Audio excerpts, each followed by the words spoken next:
కళాశాల యొక్క స్థితిగతులు ఏ రకంగా ఉన్నాయనేది ఆలోచన చేసినప్పుడు వాటన్నిటికీ మూలం విద్యార్థుల యొక్క క్లాసులు అటెండెన్స్.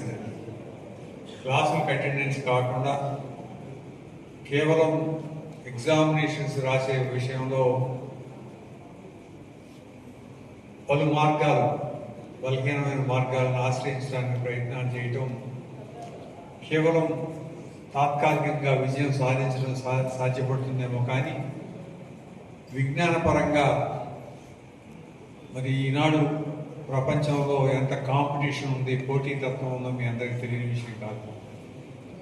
ఇక్కడి నుంచి బయటకు వెళ్ళి సమాజంలో ఒక ఉద్యోగం సంపాదించుకోవాలంటే కేవలం మనకున్న సబ్జెక్టే కాకుండా కమ్యూనికేటివ్ స్కిల్స్ అనేది కూడా అవసరం అనే విషయం మీ అందరికీ తెలుసు. ఈనాడు ఏదో ఎగ్జామినేషన్ రాయడానికి మరి కొన్ని మార్గాలను అనుసరించి అధ్యాపకుల్ని వచ్చిన ఇన్విజిలేటర్ని మోసం చేసి ఏదో రకంగా పాస్ అయ్యామనిపించుకుంటే మాత్రం భవిష్యత్తులో సమాజంలో ఉద్యోగం సంపాదించాలనుకున్నప్పుడు అది కష్టసాధ్యమైన విషయం అవుతుంది.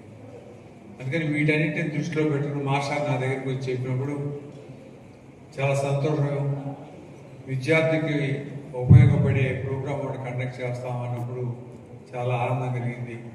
దానికి సుబ్రహ్మణ్యం గారిని అభినందిస్తూ దీనిలో పార్టిసిపేట్ చేసిన మిగిలిన అధ్యాపకురాలు కూడా వారి అందరికి కూడా అభినందనలు తెలియజేస్తున్నాం. అట్లాగే ఈ ప్రోగ్రామ్ వెల్కమ్ డ్రాస్ ముందు డ్యాన్స్ చేసిన అమ్మాయి పేరేంటి తెలియదు కానీ అఖిల, ఆమె చాలా ఫాస్ట్గా చాలా సమయోచనగా డ్యాన్స్ మూమెంట్స్ కానీ అన్ని చక్కగా ఉంది. చాలా సంతోషం వేసింది. అది అటువంటి కార్యక్రమాలు కొన్ని ఈ రోజున ఉంటాయనే భావన మాస్టర్ అందరూ నాకు కలిగించారు.